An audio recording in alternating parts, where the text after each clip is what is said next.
Welcome to the Displaying and Analyzing Streamflow Forecasts using Surfer webinar. Hello, everyone. My name is Drew Dudley, and I'm going to be the host for today's presentation. We have a great webinar for everyone today, where we're going to delve into using Surfer in an alternative way by showing you a few projects that Dr. Rick Koehler, which is one of our power users and our guest host for today, has created using some techniques in Surfer to display and analyze streamflow forecasts inside of Surfer. Now, I always like to start out our webinars by giving you a little bit of background about myself, and I'll give you some about our guest host as well. I'm now working in my 11th year here at Golden Software, where I'm currently the product manager for both Didger and Voxler, and I'm also working as the training coordinator for all of our apps here at Golden Software. I attended the University of Kansas and Metropolitan State University of Denver, where I graduated with a BS in land use and also GIS. Now, I'd like to also introduce you to Rick Koehler, who is going to be our guest host for today. He is the founder and owner and CEO of Visual Data Analytics, and is also the innovator of the data visualization techniques that we're going to be discussing here in today's webinar. And I'd also like to give you just a little tiny bit of Rick's background here.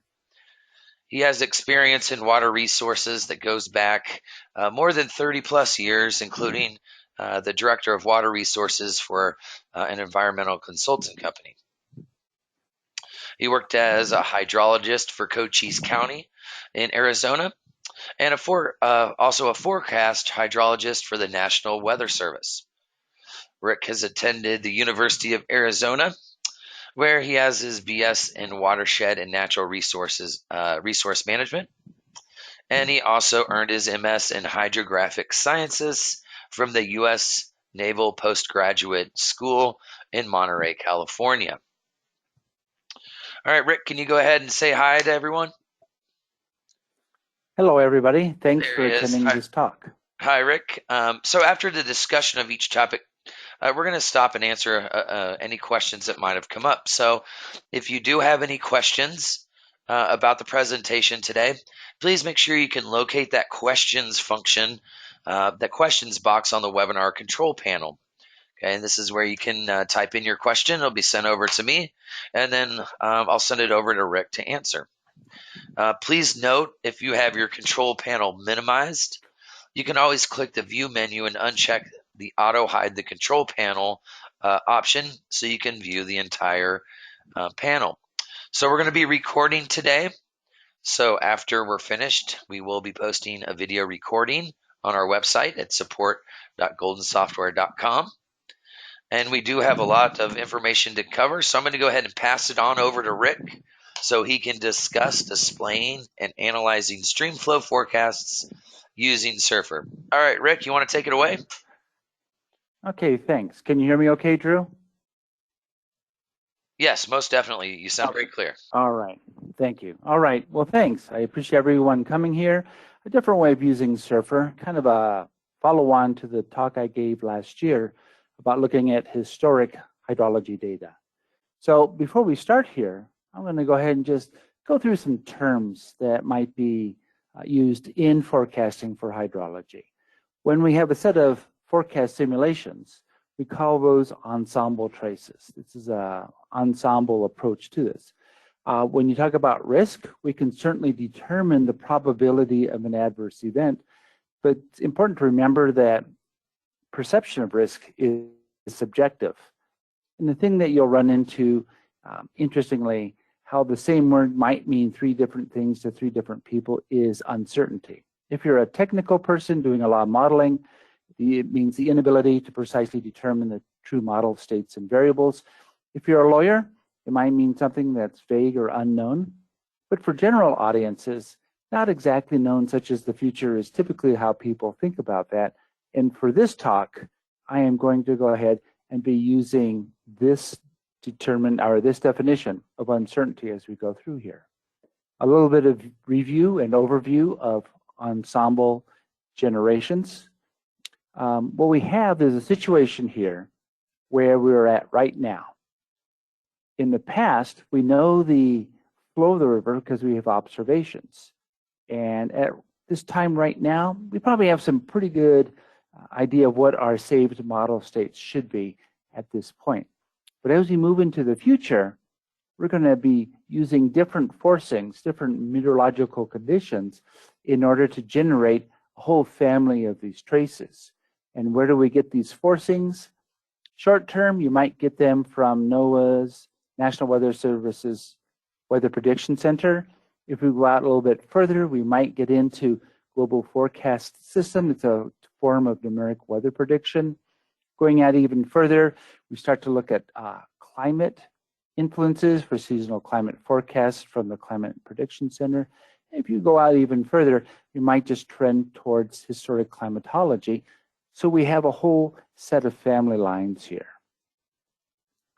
How do we analyze these? Well, we'll look at each trace as a simulation of future flow.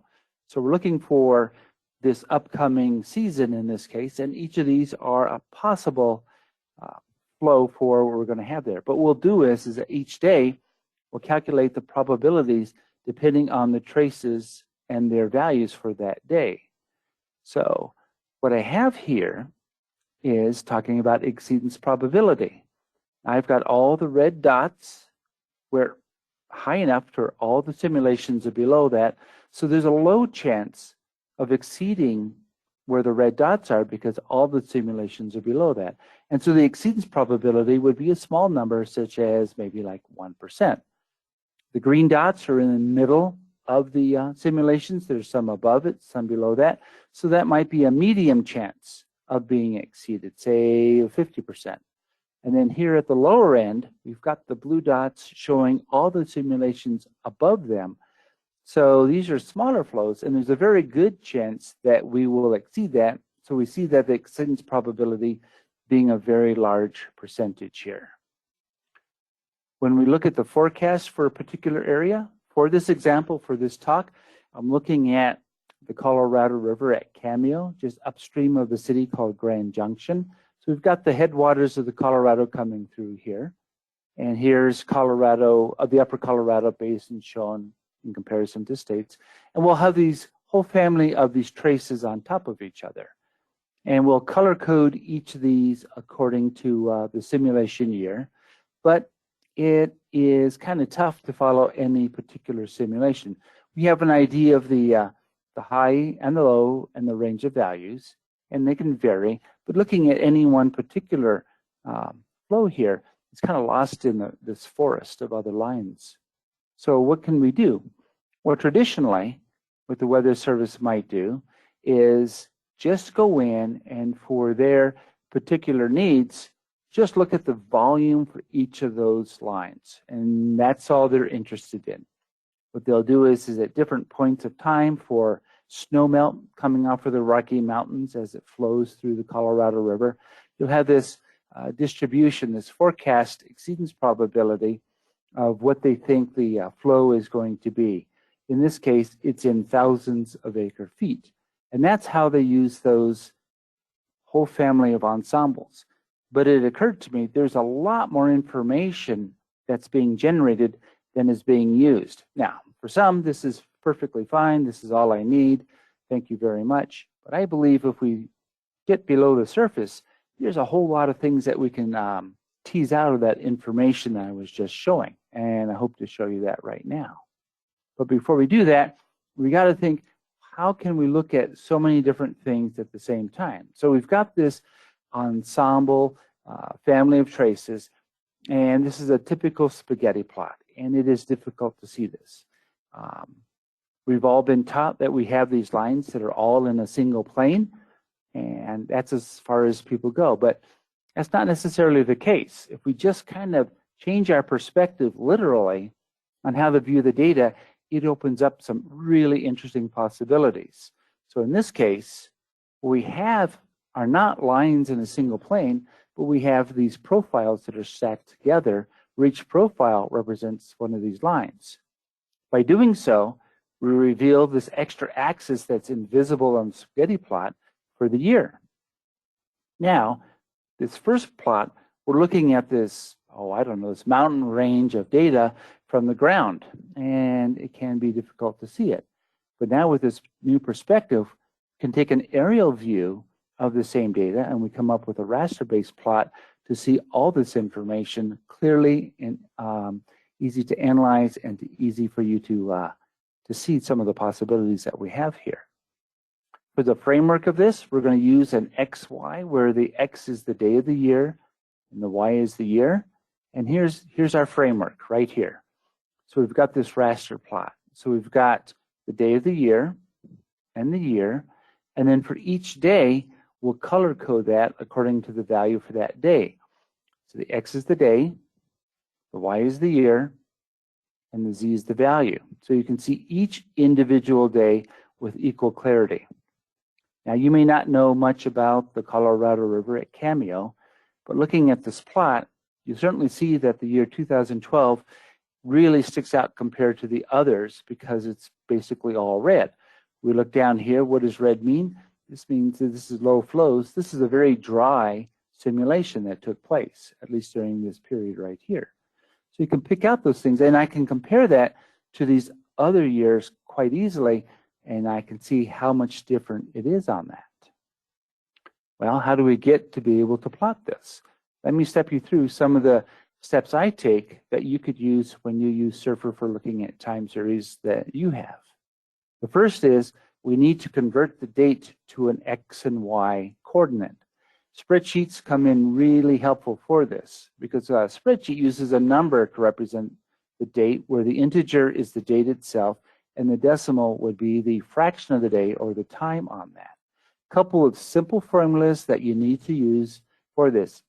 There's usually a function called year, and you put in the date, and it'll return the year, which is an X coordinate.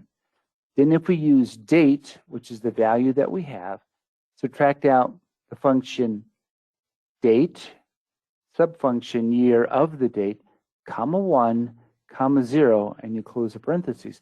That'll return your day of the year, your X coordinate. For instance, for the first day of 2020, I've got these different formats, yet the formulas are all the same. If I take year of the date here, for all of these, it'll just strip that out and give me 2020. If I want the day of the year, I had this little bit more complicated formula, but A2 is the date, and we strip out or subtract date of the year of the date, comma 1, comma 0, and that'll give us the day of the year. Looking for today, February 4th, 2020, we use the same formula, and we see that this is the 35th day of the year, 2020. And when you paste this and fulfill your spreadsheet, you already have the dates. It'll just update those two factors where the date is, and you'll have the date turn into the day of the year and the year, our X and our Y coordinates on that. Well, let's step through some of the things that we do in Surfer for that. We want to grid this data. We want to take this X, Y, Z data set and get it prepared to look at it in a raster format. So we'll look at the method. We'll set up a search radius. And I want a pretty small radius because we're trying to put the data that we already have to a particular node in the Surfer plot. We're going to skip the cross-validation option, which isn't necessary for what we're doing, and then we'll have a geometry review.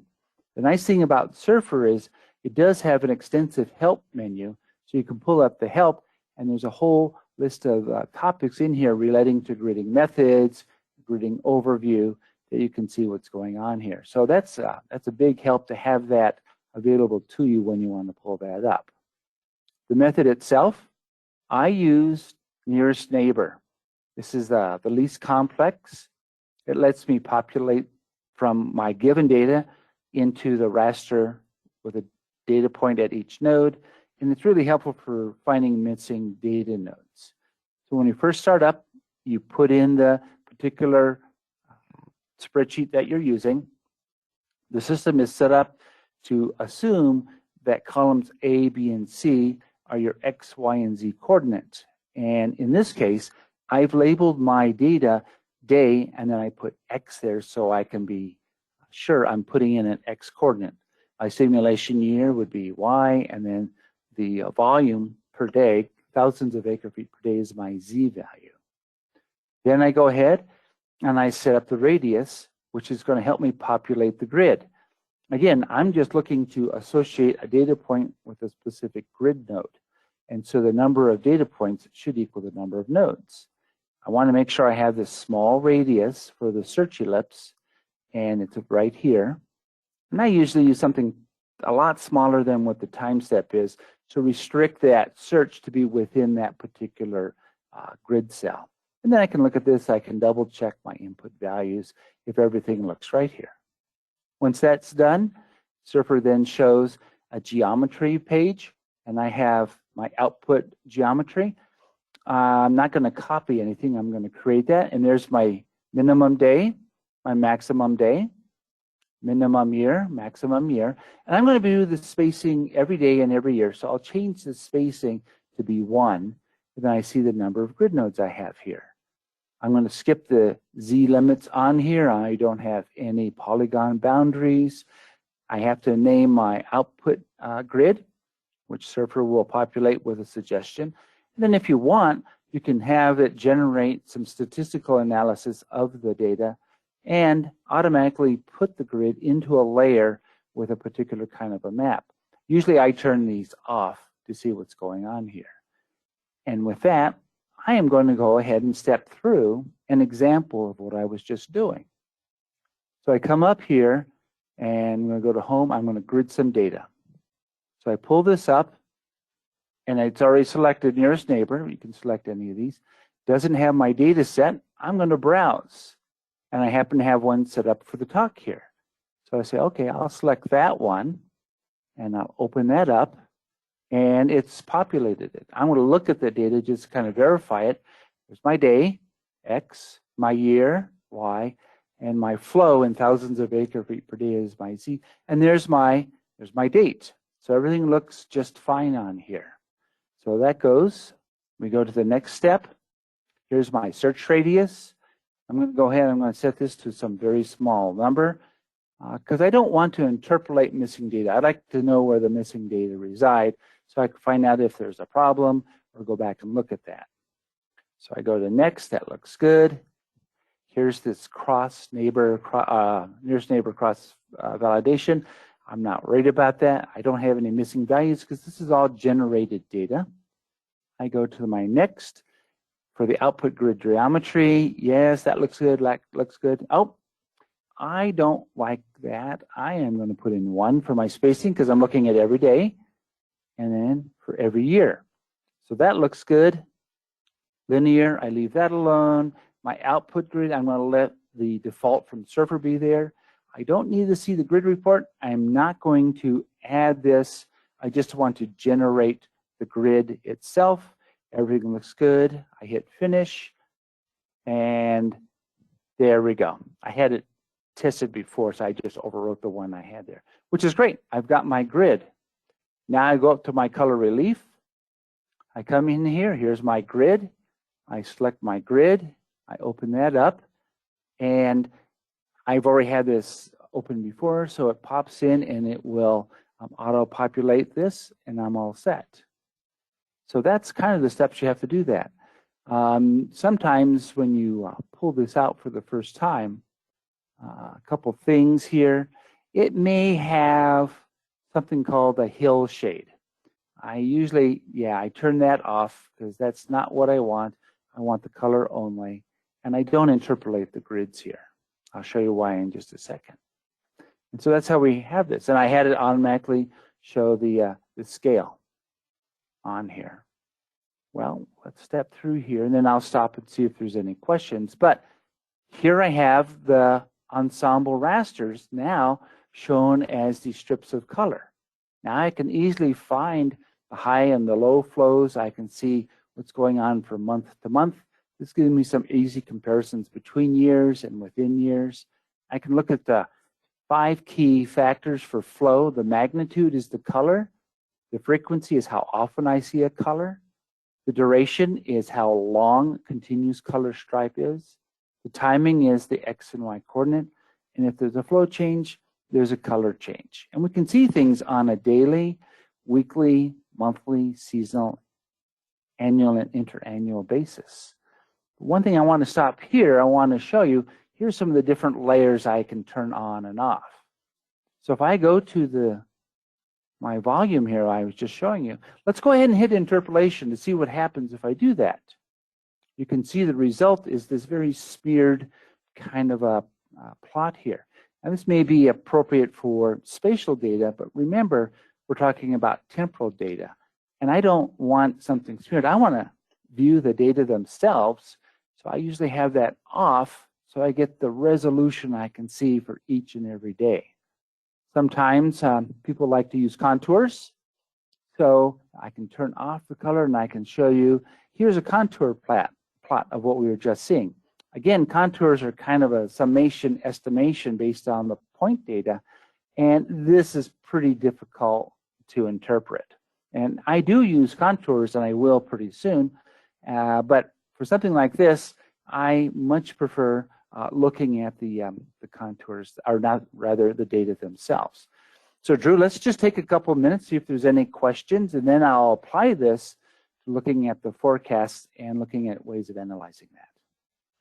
Yeah, so all right, guys, if anybody has any questions out there for anything that Rick has touched on, please by all means send those over. We're just going to take a brief pause here for a minute or two to see if any questions come up.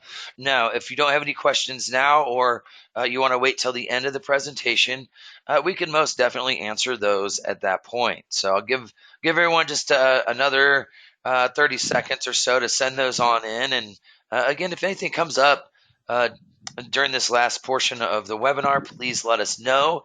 We want to make sure that we get everything answered. So I do have one question that I can go ahead and field myself, Rick. I don't need your expertise here, which is great. The question is, will the webinar be recorded and posted? This is an amazing workflow. I'm probably not going to remember any of the steps. And Joshua, thank you very much for sending in your question. It is an amazing workflow. We really, really like what Rick's doing here with Surfer. And absolutely, we will be recording. And by the end of the week, it'll probably take just a few days to get the recording posted, but we will have all this information posted on our support website. Okay, I have a next question, and Rick, this one's for you. Thank you, Michael. Can you show how you do the first day of the month post layer? Rick, do you have time to show that? The first day of the month. Yeah. Oh, yes, of course. For a post layer. Right. Yeah, this is a post layer, first day of the month. Actually, I have another spreadsheet that goes ahead, and I have January 1st of a year, and then February 1st of a year, and then I'll go ahead and put in that same formula that I was showing you earlier. And let me see if I can back up to that.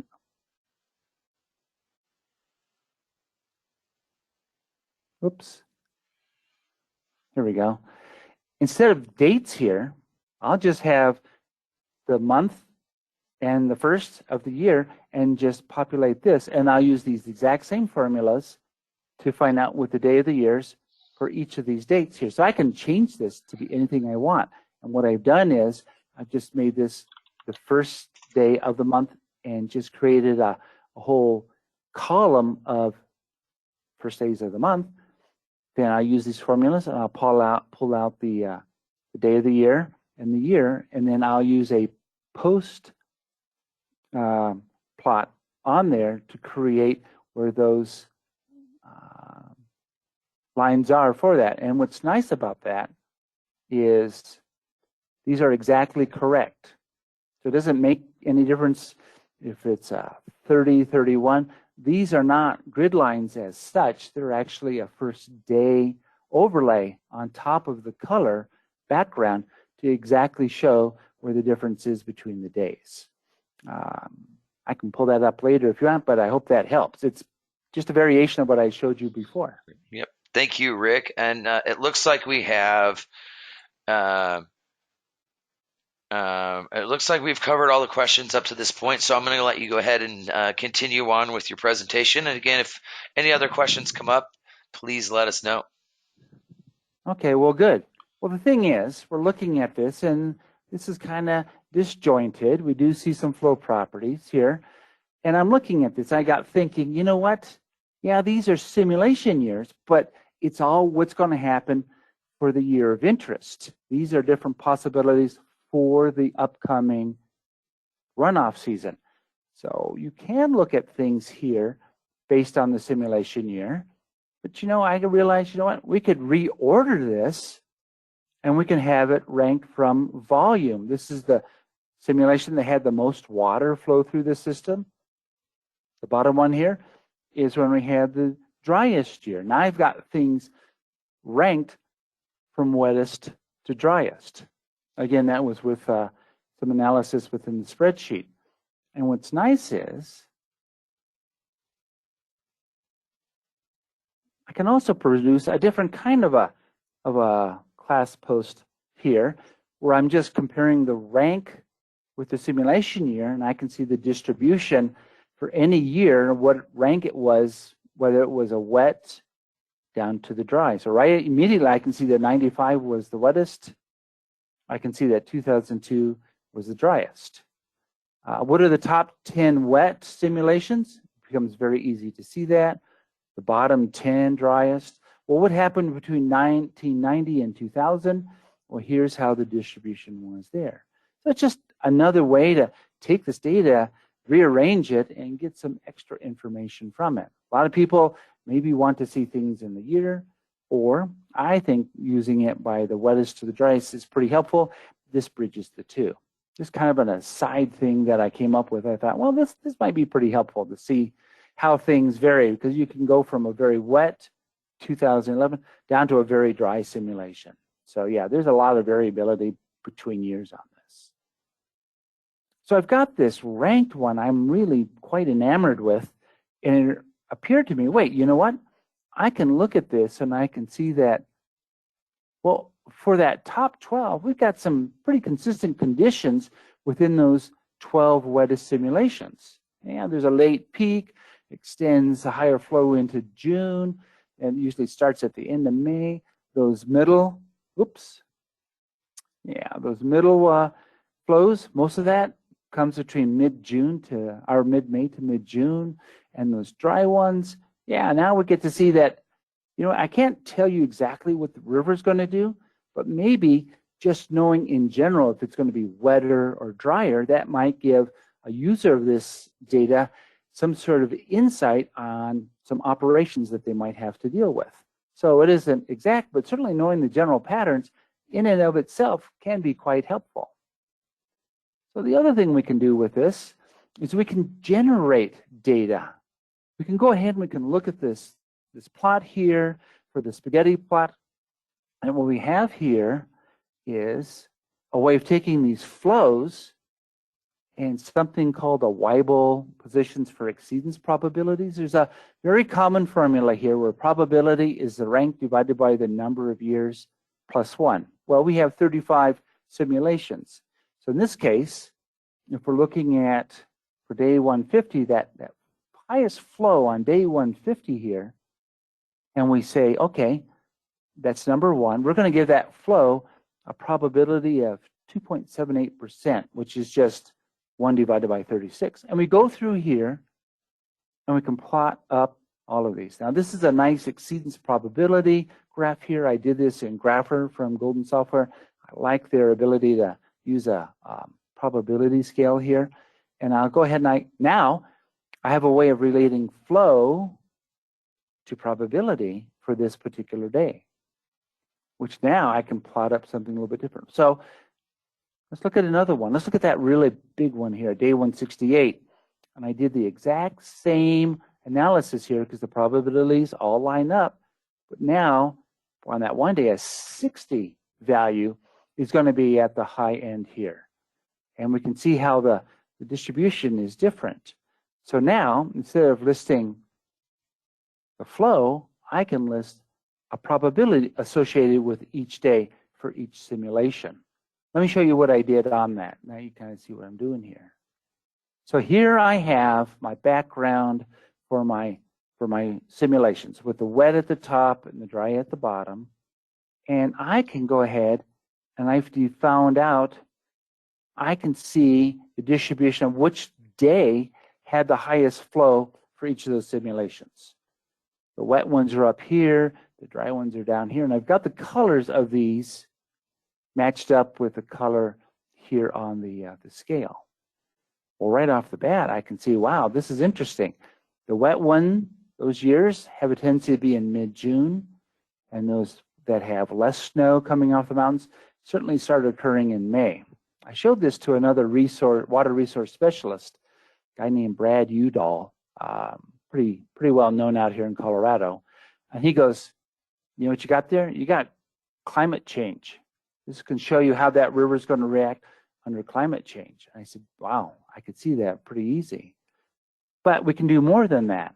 We can do that. We can overlay a single contour. Here's the 20 value for this. In this case, the wet ones, that's pretty consistent. They will have several continuous days of a value of 20 or more. We get down here into the dry ones and we'll hit it, but it's going to be very short and discontinuous in a dry condition. But the nice thing about Surfer is it is so easy to change this. So I've got my volume contour. I'll pull up my one contour, my single level that I have here. And instead of 20, I don't know, let's do 15. It's a little bit of a change. Let's see what it looks like.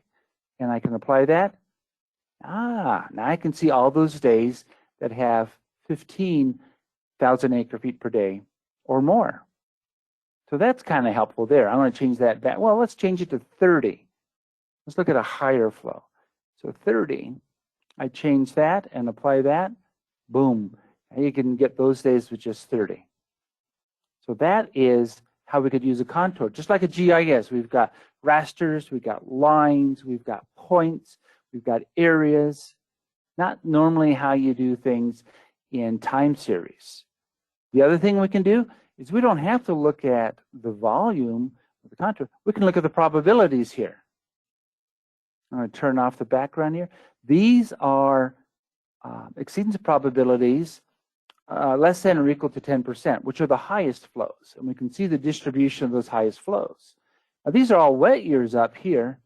That doesn't mean they're going to have the wettest ones in April. In fact, it's kind of spread out. We look here at May, and we can kind of see this trend towards those wetter days. And once you get to the 1st of June, those higher flows are confined to those simulations that were the wettest, which makes kind of some sense. But you know what? I don't have to look at the high end. I can look at 50% or greater, the lower flows. And so we can see the distribution of the lower flows. So looking just the flow of the river, you know, things aren't decided yet. We can see once we get about the 1st of June, things stratify very nicely so that we have the lower flows in the gray down here on the drier simulations, and those wetter ones all come up here, and that's where most of the water is going to come through the system once we get to around the 1st of June. But again, just like I was showing you, we can change the probabilities here. So here's from 0 to 10. I want to know what this is to 20% exceedance probability. I put that value in, and the graph is updated instantly, which is just the coolest thing. So what this means is we create the background with the data, then anyone can come in with their own particular needs and modify the data to show those characteristics which are important to them. You want to show the flow overall, we will show you the flow overall. You want to see when the high days are, there's the volumes of that. You want to show a probability, you can do that as well. So there's lots of ways you can overlay the information here. All this, and this is all from that spaghetti plot that we have there. So you can see it's really, really, there's the maximums there. You know, change it, modify it, overlay it, not what you normally think of when you come to time series. So where do we go from here? How do you analyze this? Well, we're talking GIS. Let's continue with that. I have these different layers I've been turning on and off. Well, now I can set a criteria or criterion for each of the particular ones. So I want to see which days where the exceedance probability is less than or equal to 15% and that the volume is greater than or equal to 30,000 acre-feet per day. So I've got the exceedance probability, I've got the flows here. I've stuck the seasonal max in just to show you you can add whatever you want into this and put it into your criteria. But here I'm just looking at these two. I do some grid math.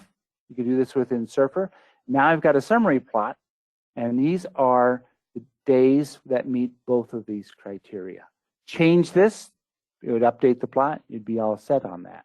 So it's a great way to look at this. In this case, these conditions certainly are pushed up towards the wetter. Of course, this is the higher flows for any particular day, and this is a little bit wetter conditions. And we can see those would occur only in the wettest conditions.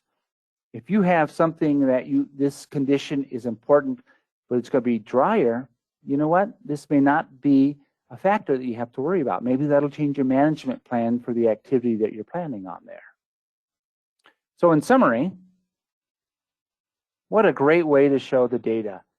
We change the way we look at data, it just opens up this cornucopia of possibilities. Looking at ensemble order, I used wet to dry. You could use whatever it is that you need to use, whatever those conditions are. Although I think this would be a pretty common one that people would find useful. This plot versatility, it's just amazing. We're looking at multiple time scales, we're overlaying multiple layers. We can look at flow, we can look at probability, that uncertainty, we can kind of put it into context. Bottom line, what we have is an improved forecast insight. We can do these conditional analyses. We can play what ifs.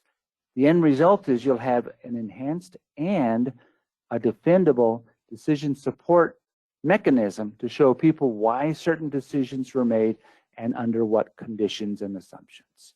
And Drew, with that, I'll stop and see if there's any questions. All right, thank you, Rick. What an excellent presentation. We do have a couple questions that came in during that last portion, and so thank you everybody for sending in your questions. The first one is there any way we could see the input data sheet? I don't know if you have a copy of that or not, but please. Let me look here real quick. Let me see. Let me see down here. Of course, I have a thumb drive I was using here. Whoops, that's not what I wanted. This is what I wanted.